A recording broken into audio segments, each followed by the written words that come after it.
Good afternoon, I'm Brent Holland and welcome. Welcome to today's show. This afternoon, living history, the Jonestown massacre. Mark Lane was there, he witnessed it all, and he survived it.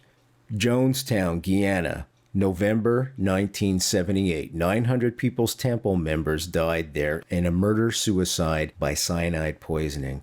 The People's Temple, folks, was led by a man by the name of Jim Jones. He led a cult and moved 900 people from his church in San Francisco down to this little parcel of land in Guyana. Rumors were abound that people were being kept there against their will. To go down and investigate these rumors, a fellow by the name of Congressman Ryan gathered together some aides and some press people, flew down on a little airplane in the middle of the jungle, went in to the camp, and discovered indeed people were being kept against their will. Things turned very ugly at that point, and the congressman virtually fled to get back to the airplane to get out of there and report what he had seen. Unfortunately, he had been followed by several people under the orders of Jim Jones and was assassinated before the plane could escape. Mark Lane was still in the camp. Now, late in the afternoon, two men wielding rifles approached Lane and told him bluntly he was to be executed. While waiting for his execution, Lane started to hear the cries of children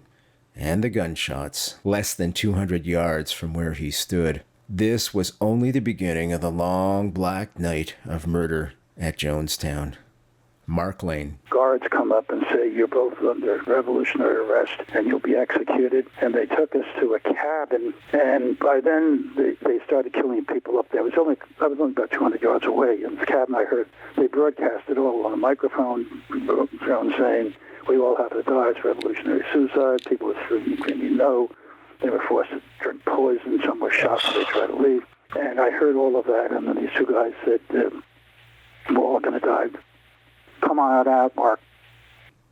This afternoon, living history, lawyer Mark Lane and the Jonestown massacre and how he survived it, right now on Brent Holland. Folks, we're speaking with living history today, Mark Lane. I am so excited to have this guy. This man has been in the thick of it. He's been right there, center stage. He was the lawyer for Jim Jones in 1978, of course, which we're going to get into next, Jonestown, the People's Temple, and AIM uprising in 1973 at Wounded Knee. But let's continue and let's go right into now Jonestown. Really wasn't his lawyer. He was represented by Charles Gary for many, many years.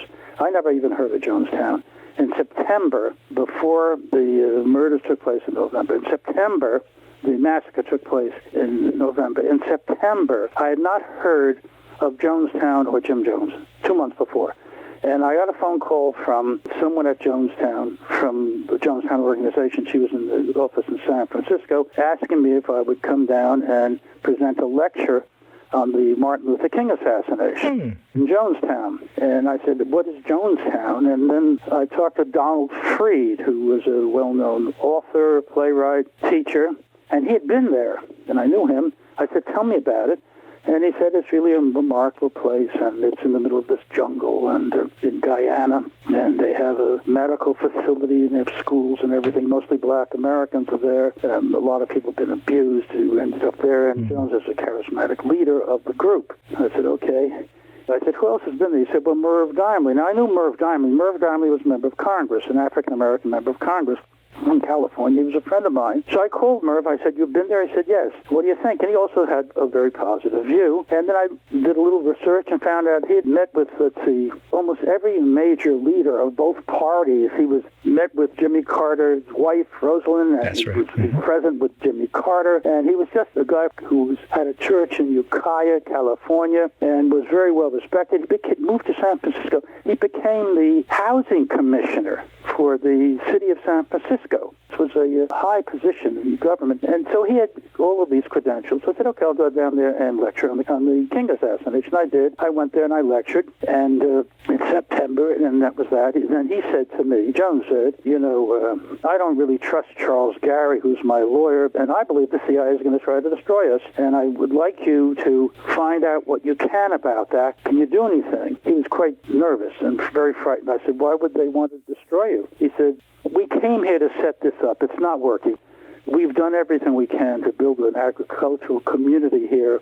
But, bats come out of the jungle and bite the nipples off of the nursing pigs and cows. And they just kind of worms in the soil, destroy the vegetables. It was just like in the middle of the jungle, they were trying to make it in Iowa or something, and it didn't work there. He said, so we've been meeting with the Soviet embassy here in Georgetown, Guyana, the capital. Some of our people have been there already, basketball players from our team, from our community, and entertainers have gone there, and we are planning to all move to the Soviet Union. I said, they're going to have a religious community in the Soviet Union. It's a country that doesn't recognize religion, doesn't approve of it, certainly. And he said, no, we're not going to go as a unit. We're all going to go to different places and do various different things. But 1,000 Americans, mostly black, are going to leave, the Guyana, the all American citizens, and they're going to go live in the Soviet Union. And we know that's going to be something which the government of the United States is not going to like when we say we found freedom in the Soviet Union, which we couldn't find in America. So I said, well, don't do anything rash. I'll see what I can do under the Freedom of Information Act, etc. And so I was looking into that one subject for him, at which point there was a campaign led by a guy named Timothy Stone to have an investigation into the destruction of Jonestown. And he said it himself. We're going to destroy him. We have to get armed bands. We're going to go in there. We're going to kill him. We're going to destroy this whole group. And it's a long, involved story. I wrote a book about this called The Strongest Poison. It has all the details, which I won't bore everybody with now. In any event, what happened next was in November, Stone was able to convince Congressman Ryan to conduct an inquiry into it. And so he was going there. At that point, the Jones people called me and said, please get down there. Really important, because we think this is going to be provocation to cause violence, and we want to prevent that. And Jones trusts you. Would you go down and try to calm everybody down and make sure that nothing happens? And I said, well, I can't. I'm appearing before a committee of Congress on the question of the King assassination. And I was. And I was happy that I was. I didn't want to go there. That committee meeting was canceled publicly. When that happened, they called me back and said, okay, you're free now. I said, all right, okay. I went down there. I met Congressman Ryan. I really like Congressman Ryan a great deal. We went into Jonestown together, he and his group and me. We went by truck. We flew to Port Kaituma, the airport, from Georgetown to Port Kaituma, and then by truck into Jonestown. And what had happened was the CIA, here we go again, the CIA had actually, through the American Embassy in Georgetown, Guyana, had taken many requests from the United States from people who said their parents were there, unlike other cult-like organizations where the children are there. Mm-hmm. And the parents are concerned about it. Here, the parents were there, and the children are concerned about it. A number of the children were. And they had written to various members of Congress and asked for an investigation, and they wrote to the American Embassy. And the officer in charge would call Jones in advance, tell him when they were coming, tell him who he wanted to interview, and tell him he could have his friends present during the interview. Well, obviously, that's no way to, if you're afraid that people are under compulsion and can't believe, you don't have them surrounded by folks listening, and you don't give the names in advance, and you don't have Jones present, but this is what happened in every case. So the embassy reported back, no, people say everything's okay. They have no problem. Of course, if they said they had a problem, it would be a problem for them at that point, after this guy left. So that obviously was no way to conduct an inquiry, and they knew it. In any event, they advised Ryan. Now, Ryan wrote a bill, which became law, and bears his name, along with another member of Congress, which really limited the Central Intelligence Agency very sharply. It was one which talked about the CIA acting on its own. It should do only presidential approval, etc., and built a lot of safeguards in, which all of which have been ignored. But at least there was a law which said they could do it. And the CIA did not like Congressman Ryan. He was leading the delegation to go in there. In fact, he was the delegation. And he went in there, and he actually then gave them, he said, I want to talk to this person, that person. And the people in Jonestown, the leadership was just horrified that Jones was going to react very badly. And I said, well, what's wrong? You knew he was going to come in. They said, yeah, but we didn't have the names in advance. And he says he's going to meet with them with just a member of his staff present, and nobody else was allowed to listen. This could be terrible. People might decide they want to leave. And I said, listen, if they want to leave, they should leave. They shouldn't be compelled to stay, please. They said, well, even if one person leaves, that will be used against us, and it'll destroy us. I said, that doesn't make any sense. 1,000 people living here in the jungle for years. They're used to living in urban areas. I mean, obviously, in ghettos, it's not pleasant, but there's a McDonald's and there's TV, and there's things that you don't find here. In any event, a number of people said they wanted to leave. Not very many, just a few. Jones was getting agitated and very upset. By then, when I talked to him, it seemed to me he was on drugs of some kind. Mm-hmm. He was quite irrational, different from, I saw a film with him when we were in there speaking. I didn't realize it was him. From Ukiah, California. He was a very charismatic, together, powerful speaker, and I was sitting right next to him. And I said to someone on my left, one of the women there who was a lawyer who was living down there in the commune, I said, who is that man? And she just laughed. And then I realized it was Jones. And he was sitting next to me, and I didn't recognize him. Wow. He had changed a great deal, and he had just deteriorated, and he's kind of nuts by then. And he was being driven crazy by this attack on him, which was repeated over and over and over. The way this began was with Stone, Stone was an assistant district attorney in Ukiah, California. And Jones would say to the congregation, this is before they went to Jonestown, Jones would say to the congregation, listen, if anybody has any complaints about me, and you ever talk to the police or anything like that, here is Tim Stone, my right-hand man. He's a district attorney. I'll know about it before anybody else does. And the DA is going to enforce what we want to have happen. So he used Stone, and Stone did it willingly to keep people in line, even in California. And then Stone visited Jones one day in California and said, my wife and I would like to have a baby, and we'd like you to be the father. I know this seems bizarre, but about this, there's no question. It's all absolutely documented. Stone admits all this. I have the affidavit from Stone where he sets it all forward. And we'd like you to be the father.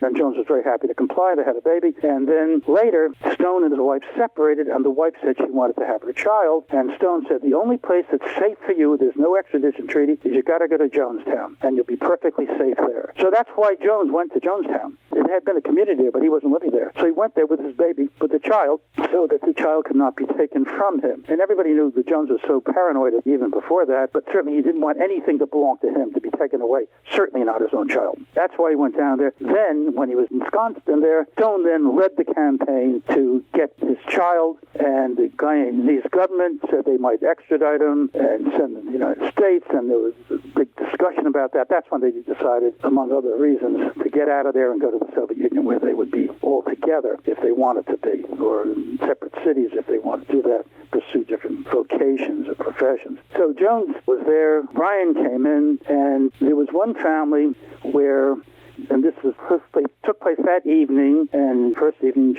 Ryan was there, and Ryan made a speech that evening.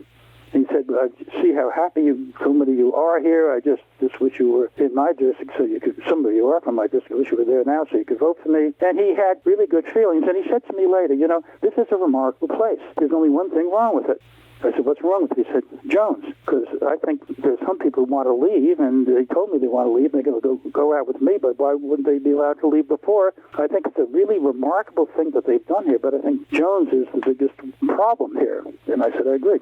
At that point, we were talking, and then there was a family where the mother and father had a daughter, and she was engaged to a young man, and the young man and the daughter wanted to leave. The parents did not want to leave, and they were concerned about what would happen.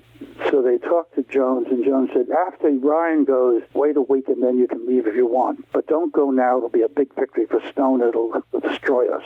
So they said, what's your advice, Mr. Lane? Can you guarantee that we'll be able to leave in 2 weeks or a week from now? And I said, I won't be here, and even if I were, I don't control anything that happens here, so I can't guarantee anything. Well, what should we do? I said, if you really want to leave, you should leave now. And I turned around, there was Jones staring at me. Oh, he heard the God. conversation. And he then said, at that point, he decided that I had to be executed. He said that later. Then, later on that day, while I was talking to Ryan in the middle of this big outdoor arena, which had a roof and everything, but it was an outdoor operation, a man came up and grabbed him in a chokehold from behind. He was a white man, which was important because there were very few white men in there. And I didn't see this guy before, and I thought he must have come with Ryan in a second truckload. I don't know how he got there, but he had him around the neck, and Ryan said, okay, that's enough fooling around. And Ryan took it so casually, I figured he must know the guy. Then the guy took out a knife like a bayonet and started pressing into Ryan's chest.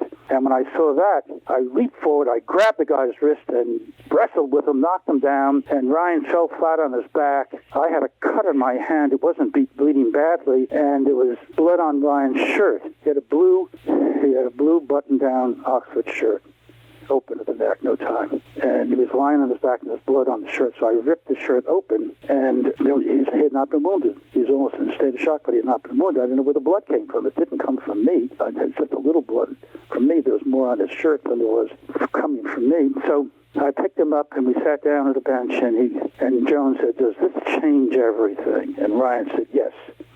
And I looked at him like, "Don't say that, please." And he said, "Well, no, I'll put this in my report, but you can be mugged any place in the United States as well, so it doesn't change everything." At that point, I said to Leo, I said, "I think you should leave. Let's get on that truck and get out of here." And he said, "I promised people I would help to process them out. There's still a few people I haven't talked to, so I can't leave." He said, "Unless you will stay behind and process them out." At which point, Don Harris, who was an old friend of mine from NBC television, came back. They had been there filming. They came in with Ryan, and they were leaving. Then all of a sudden they heard all of this, and they came running. And Don Harris had his camera crew, and I said, "Don't bring the camera crew." For the first time anybody in the media ever paid any attention to any direction from me. He said, "Okay, Mark." He told them to leave. And then we all helped. I agreed to stay with Charles Gary, who was really Jones's lawyer for many years. And we walked Jones back to the truck, and he left to safety, we thought. And then I went back into the place, and Jones had guards come up and say, "You're both to Gary and to me, you're under revolutionary arrest, and you'll be executed." And they took us to a cabin to stay there. And then there were two guys there who I'd seen before, and they were there. And then there was the other guy, this white guy, his hand was all bandaged up. Obviously, he had been cut by the bayonet. That's where all the blood came from. His hand was all bandaged up. And he came down, and then he left, and these two guys came there, two young black guys, who I'd met 2 months before in September when I talked about the King assassination. And by then, they started killing people up there. I was only about 200 yards away. In the cabin, I heard they broadcast it all on a microphone, Jones saying, "We all have to die. It's revolutionary suicide." People were screaming no. They were forced to drink poison. Some were shot when they tried to leave. And I heard all of that. And then these two guys said, "We're all going to die. Come on out, Mark and Charles." We got out. Charles said, "I'm not going out there." I said, "Listen, there's a bamboo hut. They got automatic weapons out there. There's no sanctuary in here. We're lawyers. Let's talk. That's all we can do." And we went out, and they said, "We're all going to die. It's revolutionary suicide." I said, "They're killing little children up here." He said, "We have to struggle against fascism." I said, "That is fascism." He said, "We have to die. It's revolutionary suicide." I said, "Well, at least you know that Charles and I will tell the truth to the world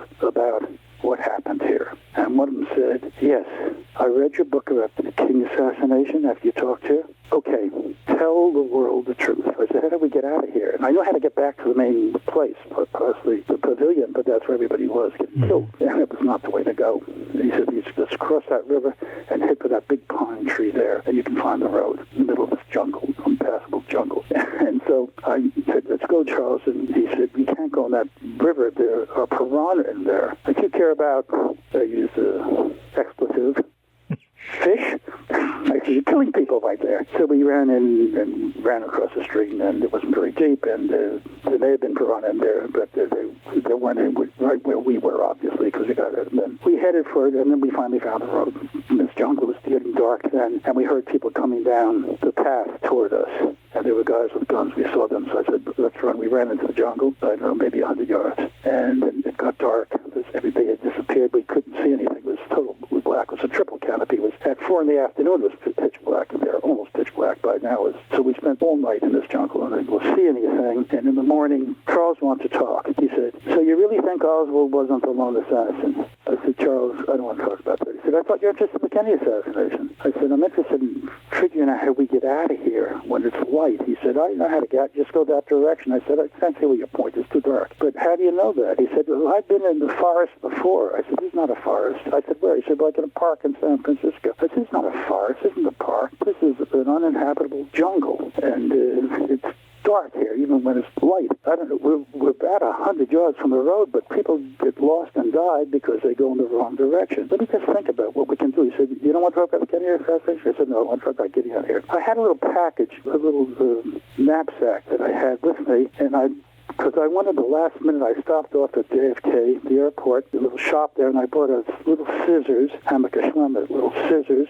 I don't know why, just would be a nice thing in my kit. And I also bought some underwear because I didn't have any time to pack. Three pairs of white underwear. I said, I got an idea. He said, what? I said, I'm going to cut this up so this gets light here, and we'll post these things every few feet, and we'll go in any direction you think is best. But after we do that, if we don't find the road after like 150 yards, we'll go back to that same headquarters, which is where we are now, and pick up all the white strips, and we'll go in a different direction. And eventually, using that method, we have to hit the road. And that's what we did. The third time we found the road and started walking down it. By then, everyone had been killed up there, and the guy and his police force came up, and the New York Times had reported that I had died in Jonestown. And my father was upset, but he said, I don't believe it. My sister and brother said, did you read the Times? And they told him what it said. He said, I don't believe it. Mark can talk his way out of it. And so we got into Jonestown, and from Jonestown we got into Port Kaituma, and then into Georgetown, and I called home and just told everybody that was all right. You know the name Dick Gregory? Sure, of course. Okay, Dick Gregory is a dear friend of mine. When he ran for president in 1968, I ran for vice president on his ticket, Peace and Freedom ticket, to get the war in Vietnam. In any event, he had called my law partner as soon as he heard this, and she was quite hysterical. And he said, listen, I just picked up a Bible, and it said, he shall be redeemed or something like that, which meant to him that I was okay and I would be safe. And he said, but just to make sure, I've rented a jet. I'm going to pick you up first thing tomorrow, and we're flying down to Georgetown where they kick ass until they get Mark out of there. And I got there just before the plane took off to tell Gregory and my partner, April Ferguson, and my family that I was okay. Thank God. He's a dear friend of mine, and you can imagine why he is a dear friend of mine. Absolutely. I don't know anybody else who's going to get a jet and fly down there to talk to the guy in his government. In any event, that's part of the Jonestown story. Oh, Mark, I've been purposely quiet because I have been riveted to this seat, listening on every word. You have just taken us right through that disaster, that massacre in Jonestown. And I want to thank you for that. That brings it, this is living history, folks. It's brought it right to your own reality between your own ears listening to him tonight. This fellow was right there and saw and heard everything of that terrible, terrible night. How did you feel when they came to assassinate you? Did you think that you could survive it? Of course not. But I thought I was going to try. I tell you, I would. Yes, sir? I didn't know any of the people at Jonestown really well. Mm-hmm. I mean, as I say, I was there in September for, I think, 2 days, and then I was there in November for 2 days. But I met a lot of those people, and the kids, and the parents, and they're mostly black Americans who felt that, life in the United States was so horrible for them. The ghettos, there's no education, the kids were getting shot in the street. Or they became drug addicts, the girls became hookers. Life was really horrible for so many of them, and many of them were abused. Many of the women had been abused, and they just went into the middle of the jungle and decided it was better than where they had been in the United States and the horrible conditions they were facing in the ghetto. And I met them, and I really had a lot of respect for them, and I understood what their plight was and why they took that terrible step. And when I heard what was happening up there, I mean, my thoughts were about them and those little kids I had met. Oh. And then I didn't know if Jones was serious. I mean, they had practiced. I heard this much later from people who've been in that organization, but were not in Jonestown that day. People back in the United States, that he had practiced something called the White Night, where they planned this whole operation where everybody would drink poison. He actually did drink stuff, but it wasn't poison. And so maybe that was... He had a test run one New Year's Eve where he had everybody drink Kool-Aid, told them all it was poison, and then reassured them that it wasn't. Because he couldn't be sure what he was planning. He was nuts by then anyway, and he couldn't be sure, but it did seem to me like they were all dying up there. And I did hear shots, and of course they did die. Over 900 Americans died that day. One of the worst tragedies. And the United States government said to the guy, and he's dig a big with a bulldozer, dig a big trench and put all the bodies in there. And the guy refused to do it. They refused. They said they have to. So finally the United States government agreed to take them back to Dover Air Force Base, which is where everybody goes from all the wars, and when they're dead, all the bodies go. And so they had burials in the United States, but was not what the government wanted to do at first. In any event, yeah, I mean, of course I was really terrified when they were pointing guns at us, but I was just thinking about what it is we could do maybe to get out of this. I wasn't very hopeful, but I knew I was going to try. Oh, my God. One of the worst disasters in the world, and you lived through it and you witnessed it. Wow. Are you a religious person, Mark? I'm a religious person. I don't believe in the rituals of religion, but I believe in the concept of religion. Did that evening in the jungle, did that solidify your faith in a higher being, a higher power, and more? Did that give you more affirmation, if you will? No. Except I read this in a novel a few years ago about a guy who was Catholic. It was a detective. It was a made-up story. It was, as I said, a novel. It was a detective who was Catholic, and his wife was brutally beaten and killed, and he lost his faith, apparently, and his good friend was a priest, and the priest said to him one day, I'd like you to meet with me. I'd like to try to restore your faith. He said, what? What faith? He said, your belief in God. He said, I believe in God. I just don't like him. And if there was a God who watched Jonestown, my first question would be, why? Yeah. Did it happen? Yeah. Why did you let it happen? Yeah. So I have mixed feelings about these matters. It's like the Holocaust.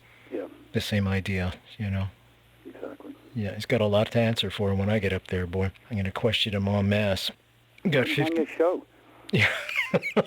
But he's always busy. Yeah, I'm sure. What he's doing, I'm not sure about. Yes, is he on vacation this week, What an incredible story from Mark Lane. Mark Lane has been in the thick of things, folks. He's been at center stage of history all his life. Coming up, we continue with Mark Lane. This is going to turn out to be a 4-part series. This second part, Mark Lane tells the story of when he was the lawyer for the American Indian movement at Wounded Knee in 1973. Mark Lane represented AIM, the American Indian Movement. Wait till you hear his story. Mark Lane. Well, first of all, we uncovered evidence that the FBI had wiretapped our conversations with our clients. And although the FBI denied that it had ever taken place, we asked for a hearing, and we put, his name was Trimback, Joseph Trimback, on the stand. And he said he had never been involved in wiretapping, never even filed an application, wouldn't even know what an application for a legal wiretap looks like, because he never was involved in any of that. I then produced several documents which he had signed, which were applications made out by him for legal wiretapping in other cases. I want to thank you all for listening. I'm Brent Holland. See you next time.